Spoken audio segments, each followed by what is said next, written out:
Line of sponsors মানুষ sir, Shiva sir, প্রতিমা ma'am, Dilip sir, দেবী ম্যামের জন্য একবার জোরদার হাততালি দিয়ে যান।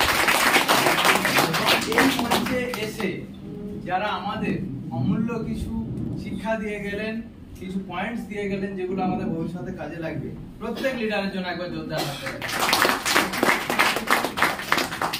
একটা গাধা একটা শুকনো পাতকুয়াতে পড়ে গেছে,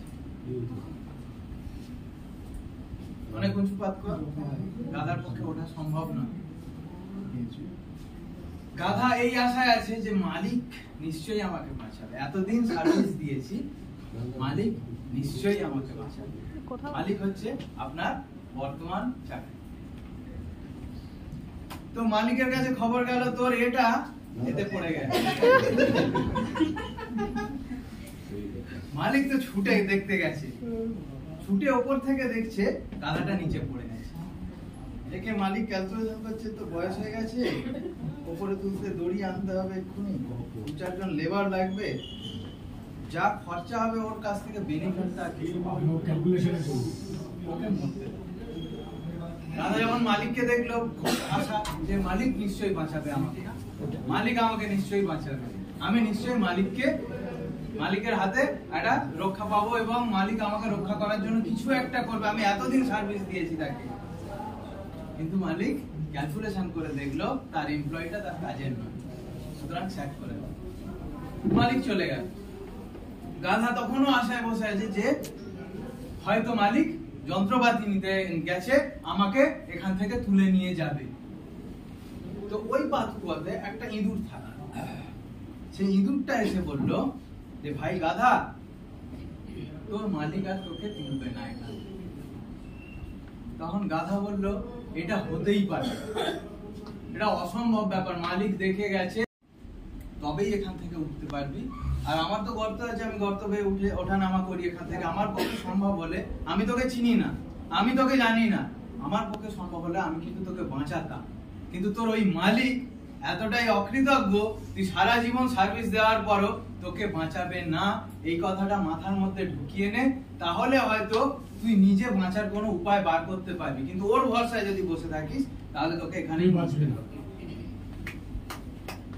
তো গাধা বিশ্বাস করলো না প্রথমে ইঁদুরের কথা। আপনি ভেস্টিজ নিয়ে যাবেন, মানুষ প্রথম বিশ্বাস করবে না। নেক্সট দিন সকাল হয়ে গেছে, গাধা খুব আশায় আছে মালিক আসবে, মালিক আসবে। দুপুর হয়ে গেছে, গাধা ভাবছে হয়তো আসবে, কিছু একটা কারণে দেরি হচ্ছে। বিকেল হয়ে গেছে, মালিক এলো না। সন্ধ্যা হয়ে গেছে, সূর্য ডুবে গেছে। তখন গাধা ভাবছে বোধহয় এটা ঠিক করেছি, বোধহয় ভেস্টিজটা করলে ভালো। এরকম অনেক গাধা আপনার জুটবে, যার পরে রিয়েলাইজেশন হবে যে ভেস্টিজটা করলে ঠিক হতো, সেই জন্য রিলেশন ভালো রাখবে। তো গাধা ইঁদুরকে ডাকলো, ইঁদুর ভাই আছো তোমার গর্তে? ইঁদুর তখন বলতে পারতো তুই যা তো।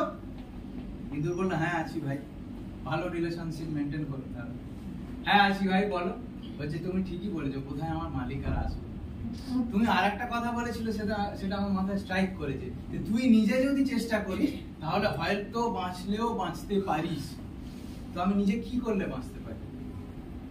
বলছে দেখ তোর পায়ের কাছে কি পড়ে রয়েছে। বলছে অনেক ইট পাথর পড়ে রয়েছে। বলছে তুই ওই ইট পাথরের সাহায্যে উপরে উঠতে পারবি। এই কটা ইট পাথরে কি করে উঠবি? বলছে তুই যখনই চেঁচাচ্ছিস বাচ্চারা আসছে ঢিল মারছে তোকে, তাহলে তোকে কি করতে হবে? চিৎকার করতে হবে, যাতে বেশি বেশি করে ঢিল পড়ে। ঢিল তোর গায়েই পড়বে, কিন্তু তোকে বলতে হবে just second and step up. Next দিন সূর্য উঠে গাধা চিৎকার করলো, প্রচুর বাচ্চারা এলো, ঢিল মারছে। গাধার গায়ে পড়ছে, গাধা বাঁচার চেষ্টা করছে, এই একটা ঢিল থেকে বাঁচছে তো দুটো ঢিল গায়ে লাগে, গায়ে যন্ত্রণা হয়, ব্যথা হয়, কিন্তু যত ঢিল পড়ছে তত তার আশা বাড়ছে, কারণ ওই ঢিলগুলো স্তূপ হতে হতে তাকে ধীরে ধীরে উপরের দিকে। গাধা কি বলছে? Just take it and step up. আপনাকে বলবে দীঘাতে ফুর্তি করতে গিয়েছিলিস, আপনি বলবেন বেশ করেছি, তোর বাপের করতে যাস চলে। গাধা বলতে থাকলো just take it and step up.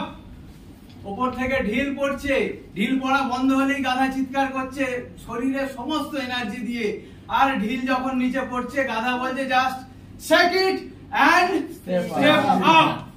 এইরকম করতে করতে করতে করতে ঢিল করতে করতে এমন একটা জায়গায় চলে এলো যে গাধা লাফিয়ে পাথর থেকে বাইরে বেরিয়ে এলো, এসে অজ্ঞান হয়ে গেল। সারা দিনের এনার্জি যেহেতু দিয়ে দিয়েছে উপরে ওঠার জন্য, অজ্ঞান হয়ে গেল। কিছুক্ষণ পর জ্ঞান ফিরে এলো এবং গাধা দেখলো, yes, if I wish I can do it. So আজকের পর থেকে যে